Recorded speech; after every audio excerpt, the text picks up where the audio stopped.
Welcome to the Haunted Half Moon Inn.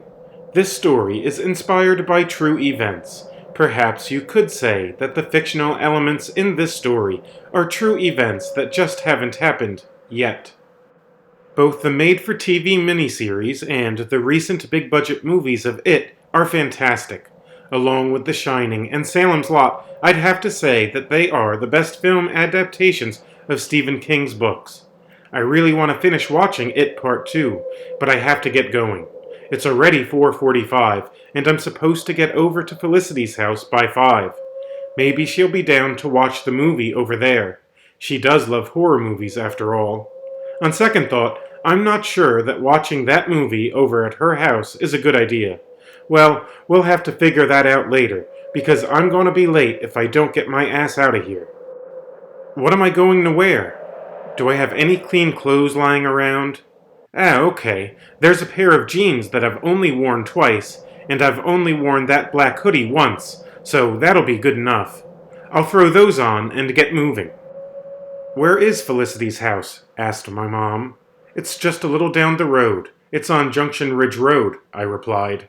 Oh, that's not far at all. Which house is it? Asked my mom.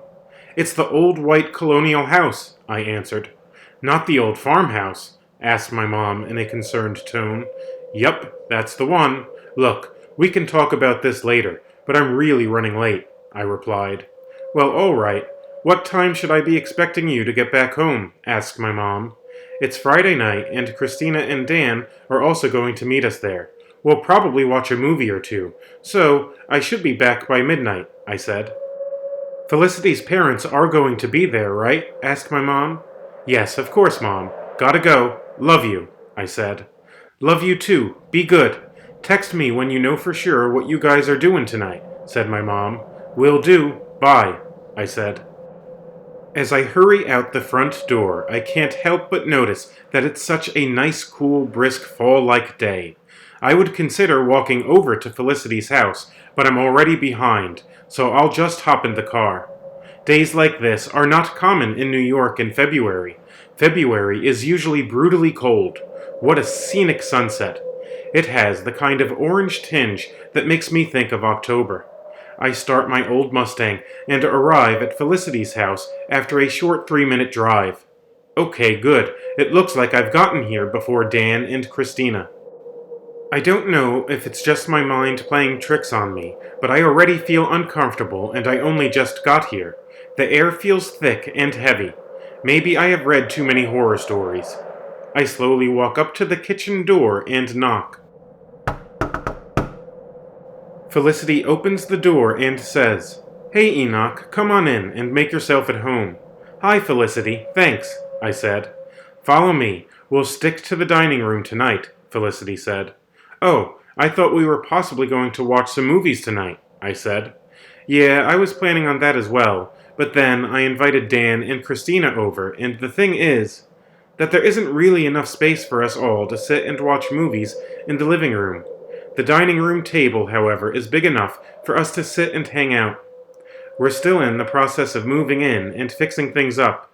This section of the house is in really good shape, but I'm sure that you noticed that the other section of the house is pretty run down. It looks like my parents will have to have a lot of construction and renovation done on that part. So, until then, we'll just hang out over here, she said. Huh, that's interesting. Did prior owners rent out the other side at some point? I mean, it looks like a self-contained apartment of sorts over here in this part, I said. I don't really know what the previous owners did with this house. This part of the house, as you can see, does have an open floor, kitchen, dining room, and a small living room. It also has a bathroom and one bedroom. And the translation here is that I'm sleeping on the couch, said Felicity in an annoyed voice. Very interesting. Very strange. Maybe the stories about this place are true, I said. What do you mean strange? Stories? What stories? What on earth are you talking about, Enoch? Well, don't you think that it's a little weird that there is this big, spacious house, and people have only been living in this relatively tiny section of the house?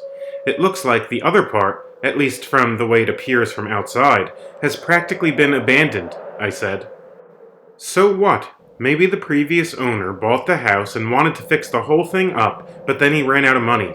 The economy did tank around 10 years ago. I remember my parents talking and stressing about their financial worries at the time. I don't see why you think it's weird, she said.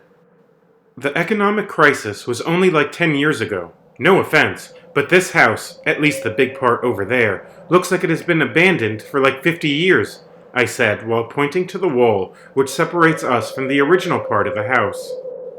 I'm not sure, but I think that the guy that we bought this house from told us that an old lady lived here before him.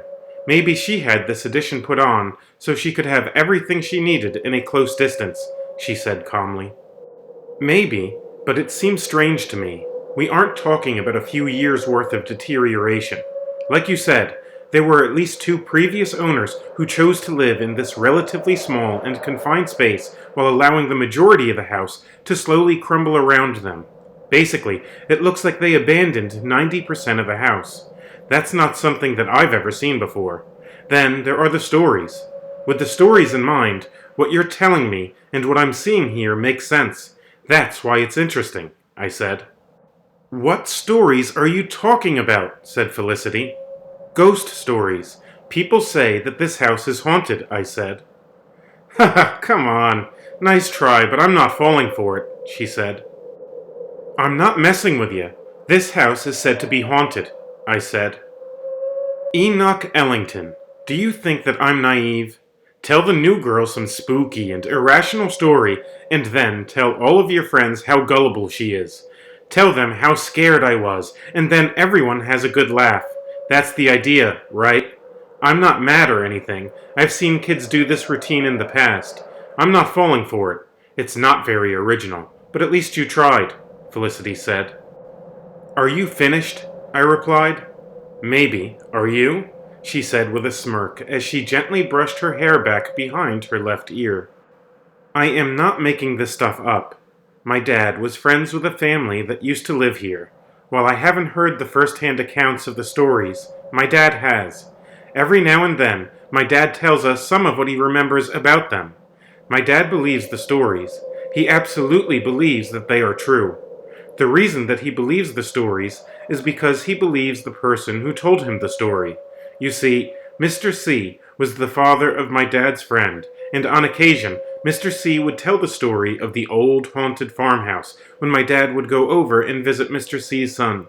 Dad is always adamant about the fact that Mr. C was one of the most honest people that he has ever met. If the story was told by someone else, my dad wouldn't be likely to believe it because some of the stuff is wild. Wicked wild, I explained. Okay, I'm sorry that I thought that you were playing with me, but you have to understand that a girl has to watch out for herself. Being a new girl in a small town means that I have to be extra cautious. I didn't think that you had bad intentions or anything. It's just that being the brunt of a simple joke can suddenly become the thing that someone is known for. An innocent joke can turn into an annoying nickname. You know, something like Ghost Girl or the like. Anyway, please continue. I'm interested in hearing the story that your dad thinks is real, said Felicity. I'll tell you some of the things that I remember my dad telling me about Mr. C's stories, but it would be better if my dad tells you himself sometime, I told Felicity. Go on, I'm listening, she said. So, Mr. C lived here when he was a kid in the 1960s. You wouldn't be able to tell now, but it used to be a farm back then. There was a big barn as well as a smaller wooden shed that they kept the tractor in. Mr. C lived there with his parents and his 2 brothers. It wasn't just Mr. C that experienced supernatural things here. It wasn't even just him and his immediate family that had scary things happen to them. It was said that even friends and family that came over to spend the night had crazy scary stuff happen, like the kind of stuff that is only supposed to happen in the movies or on a Netflix series, I explained. What kind of scary stuff exactly? She asked. Things like putting an object down and not being able to find it until a later time in a really obscure place. Hearing toilets flush when no one was in the bathroom. Getting tapped on the shoulder, then turning around only to find that there's no one there. Hearing footsteps going up and down the stairs when everyone was accounted for in the same room. hearing a tapping again and again when no one was there, I said as I was startled by a knocking sound. "What was that?" said Felicity nervously. We then heard the knocking again. This time it was louder. "Haha," laughed Felicity. "Dan and Christina are finally here. They just texted me and told me that they are at the door." I relaxed and took a moderate breath while watching Felicity head over out of the dining room and through the kitchen to open the door for Dan and Christina. As I watch Felicity walk away towards the kitchen, I note how pretty she is. Felicity Fairfield is 5'6" and slender. Her wavy brunette hair flows to the top of her shoulders like gentle ripples on a lake. The sky-blue eyes of hers seem to convey that a mix of peace and sadness resides behind them. The blue jeans that she's wearing accentuates her heart-shaped bottom. "Well, hello, hello," said Christina as she enters the dining room. "Hey, Christina, how's it going?" I asked. "It's Friday night and we don't have school again until Tuesday, so I'd say things are off to a good start," said Christina. "Hey, what's up, bro?" said Dan as he followed Christina into the dining room. "I'm just living the dream. How's things with you? Aren't you guys a little late?" I asked Dan. "I'm good. It's not my fault that we're late. I had to wait for Christina to pick me up. You know how girls are, bro," remarked Dan. "Hey, what's that supposed to mean? Some of us don't just roll into a pile of dirty laundry and call it getting dressed," Christina said with a twinkle in her green eyes. Christina, Dan, Felicity, and I are juniors at Junction Ridge High. Felicity just moved here with her parents over the Christmas break. Christina and Dan have been dating for about a year. They complement and balance each other out. And I don't mean that they balance each other out merely in terms of the differences in their height. I mean Dan is tall and Christina is a little fireball. Christina Zorn is 5'2" with strawberry blonde hair and green eyes, while Dan Miller at 6'3" is about an inch taller than me. He has brown hair, brown eyes, wide shoulders, with an athletic build. Apart from the differences in height, they also have differences in personality. He is laid back but loud, whereas she is a bundle of energy that talks a lot but speaks softly. As far as friends go, I couldn't ask for much better friends than Dan and Christina. "What are we getting into tonight?" asked Dan. "You all didn't eat yet, right?" asked Felicity. "Nope," we all replied. "Good. My parents are out getting pizza from the Pizza Emperor. I hope you all are hungry because my parents are getting 4 large pizzas," said Felicity. "Awesome! I love the Pizza Emperor. Best pizza in the upstate," I said. "What's the plan for after dinner?" asked Dan. Since we are a bit of a horror family, I was thinking that we could hang out, drink some coffee, have snacks, and tell scary stories around the fireplace. It seems kind of fitting, since we all became friends through our love of all things horror, answered Felicity. "Horror fam for life," said Dan. We hear the theme song for Unsolved Mysteries. It's Felicity's ringtone. "Hang in there, guys. My parents called and said that they should be back with the pizza by 7:30, Felicity said. "I can taste the pizza already," said Christina. "Are your parents bringing enough pizza for the ghosts?" I asked. "Right, they might be hungry ghosts," quipped Felicity. "I'm starving and I'm still growing, so the ghosts will have to fight me for a slice," joked Dan. "I've heard rumors about this place being haunted," said Christina. "Do you guys believe the rumors?" asked Dan. "Nope," Felicity quickly replied. "I think that there might be something to it. I've had some strange experiences in the past," answered Christina. "The farmhouse isn't something that I think about often. It's only a story that my dad relayed to us around Halloween or at times around the fire pit in the backyard. I wasn't really sure if I believed that it was haunted or not. I knew that my dad believed that the house was haunted, but I found that some of the stories seemed too extraordinary to be real. I mean, we live in the small town of Junction Ridge. Nothing extraordinary ever happens here. If you tell me that a ghost occasionally makes its presence known in a house, then I might think that it's legit, but the events in this farmhouse are on a whole other level. Yet now that I'm in this house for the first time, I have a sense that there might just be something to the stories. Maybe my dad is right. Maybe this place is haunted. Maybe something extraordinary is happening in Junction Ridge after all, I said. What changed your mind? Asked Dan. The things that my dad told us about this place are starting to make sense to me now that I'm here. Look where we are right now. Now notice where we aren't, I told Dan. What do you mean? Nervously asked Christina. I think that Enoch is referring to the thing that we were discussing before y'all got here tonight. He noted how he thought that it was weird that the people who lived here before us chose to live in this section of the house while letting the older, original part of the house get run down, replied Felicity. Yes, that's exactly what I'm thinking about right now. While we've been sitting here in this dining room, another element of the story popped into my mind.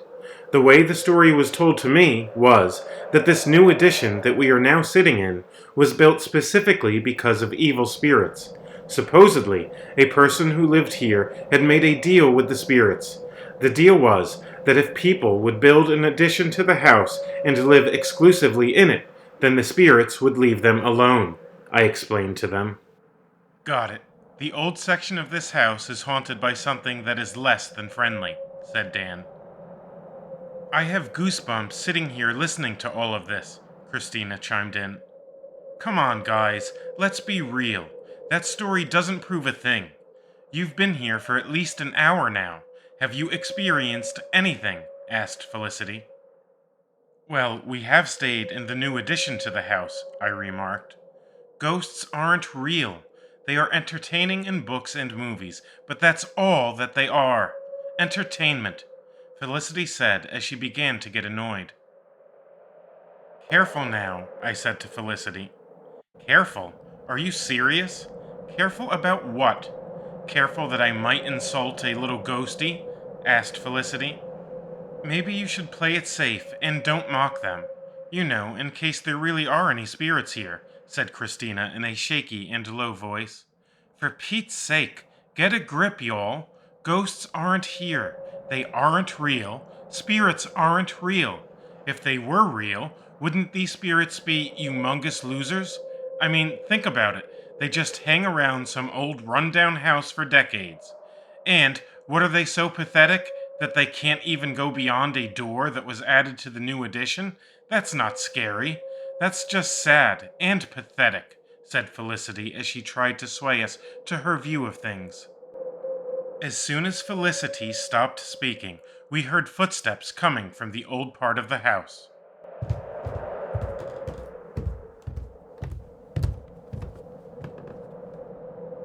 The heavy footsteps came closer and closer to us. The sound of the creaking floors beneath what must be footsteps made the hair on the back of my neck stand. Then, when the footsteps sounded to be on just the other side of the door, we heard a loud banging on the door that connects the old section to the new addition. Christina must have jumped about 3 feet out of her chair. We all looked at each other with mouths agasp. Please join me next week to hear part 2 of Tales from the Half Moon Inn. And remember, just because you don't see them doesn't mean that they're not there.